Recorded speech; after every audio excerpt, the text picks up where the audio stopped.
MZTV. I have to deal once again with this crazy idea that the days we are living in are just like any other day. And Martin, every generation since Jesus Christ went back to heaven has said that they are the last generation. What makes you think we're so special? You know why we're so special? Because everything since Adam has been in a state of devolution. That's the opposite of evolution. Everything is devolving, not evolving. If you want to disprove the theory of evolution, just leave a car out in the woods or pick an apple off a tree. No, nothing gets better, things get worse. When you look at the creation, everything was fresh from God. Adam was fresh from God. The earth was fresh from God. Things hadn't had chance to devolve yet. People wonder, where did Cain get his wife? He went to the east of Eden. Remember, he was banished from Eden, went out to the east, and he got his wives from his near family. Adam's family reproduced very quickly, like rabbits. In fact, Adam was told to be fruitful and multiply, and so that's exactly what happened. People were fruitful and they multiplied. But my point is that it was okay to intermarry back then, because you didn't have any choice except to be with your immediate family and to mate with your near relatives, because the bloods were pure back then. But as time goes on, as generation after generation after generation passes, things do not get better, they get worse. So that even by the time Israel goes into the promised land, the Israelites were told not to intermarry with the other nations. They were to be separate from them, because the mixing of the blood was not an ideal thing. I'm not promoting racism here, not at all. I'm not saying one race is better than another race. I'm just saying that all races are devolving. Yeah, I'm an equal opportunity devolver. Paul says in 2 Timothy chapter 3 that in the last days perilous periods will be present. And what I used to do is date the devolution of humanity from the time of Paul, because Paul in his day is predicting a time of apostasy. In the last days, perilous periods will be present. I've had people tell me that it would have been so horrible to live in Paul's day. Are you kidding me?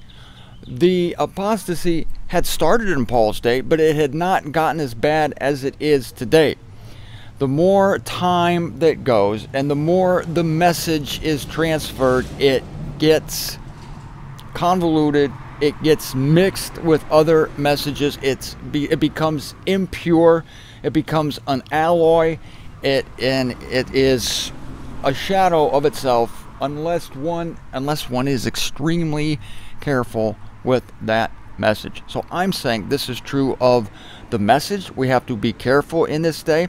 Now, in Paul's day, yes, he also had to be careful, but it has gotten so bad. They built a statue of the Apostle Paul in Sao Paulo, Brazil, where I used to live for a year. The city is named after him, Sao Paulo. That's Portuguese for St. Paul. And they have a giant church named after the guy, and they have a statue dedicated to him. It's about 12 foot tall, and if Paul had seen it, I mean, now that's apostasy. That's apostasy. When you make a 12-foot statue of someone, build a cathedral, put their name on it.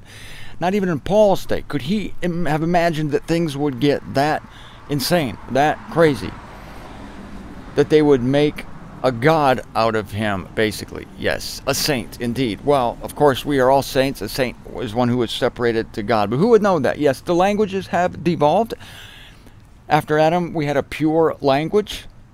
There was only one language. God scattered the languages at the Tower of Babel. The word Babel means confusion. Everything's been screwed up ever since, and it's getting more screwed up by the day.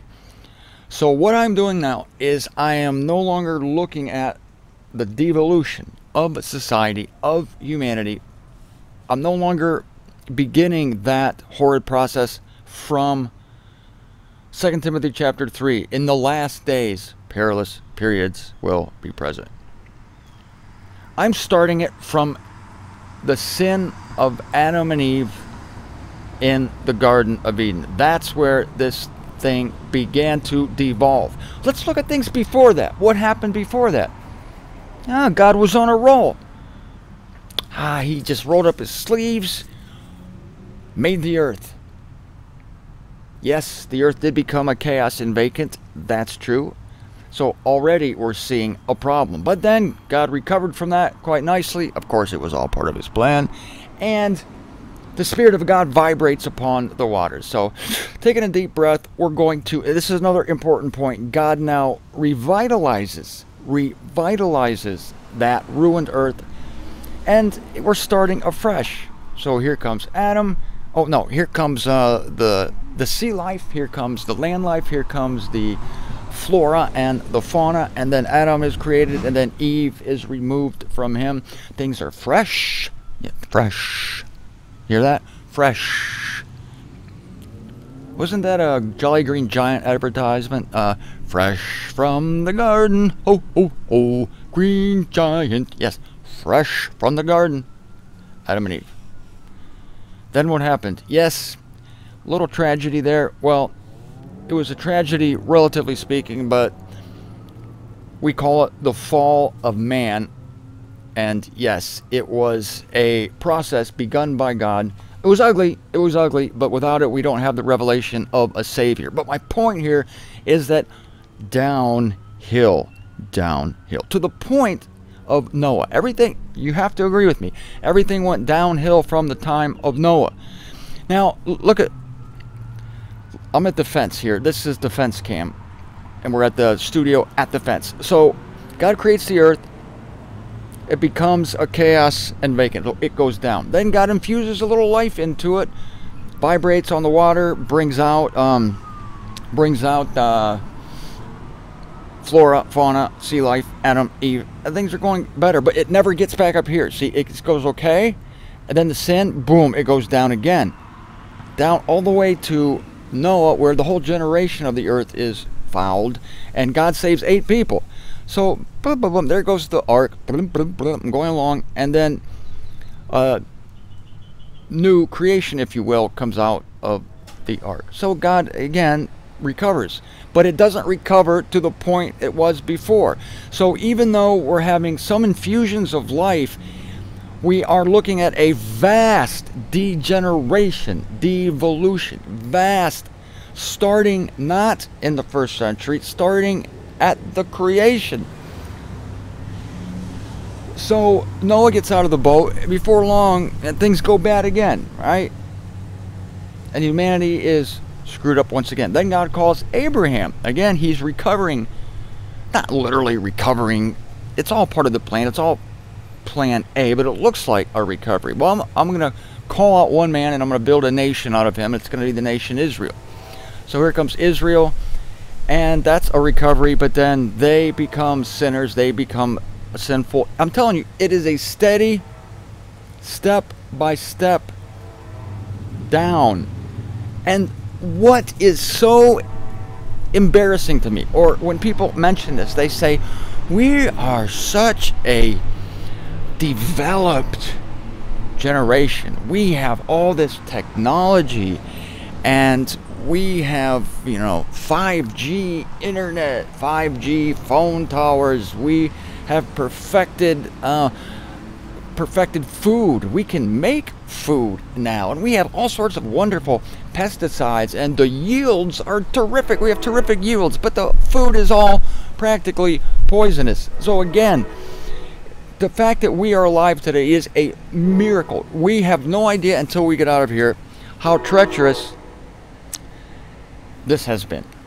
We will have no idea I mean, I'm going to look at the people who said that our age, our time was just like everybody else's. There's no difference between us and any other age, Martin. Everybody says they're living in the last times. Everybody's, and then to say on top of that that we're living in the most progressive, most awesome era ever. If we knew, if we had a hint of an understanding of the wisdom that even the Egyptians had, or the Mesopotamians, Adam and Eve. I'm telling you, Adam and Eve were making ceramics on day one, right? They were perfecting their sexual positions on day two. They were way, way ahead of us. They were curing things with aloe vera, and they knew every plant. They could pick up a plant and say, this is going to cure the mumps.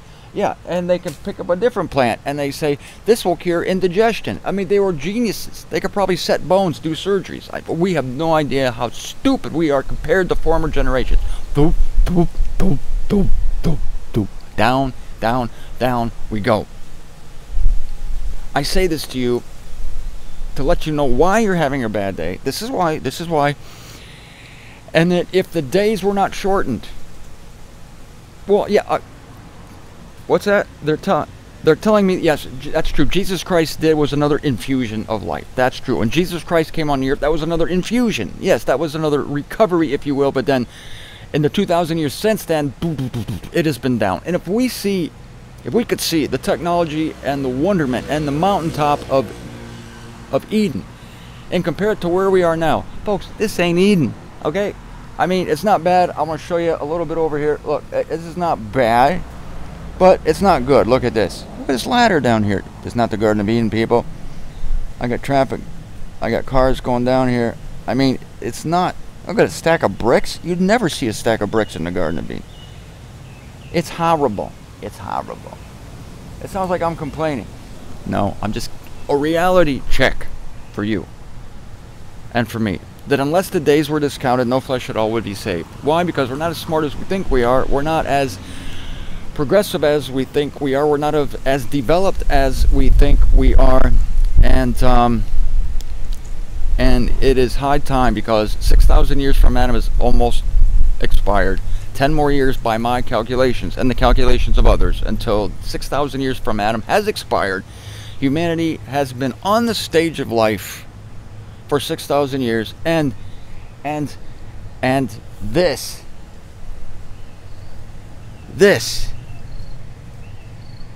is the result.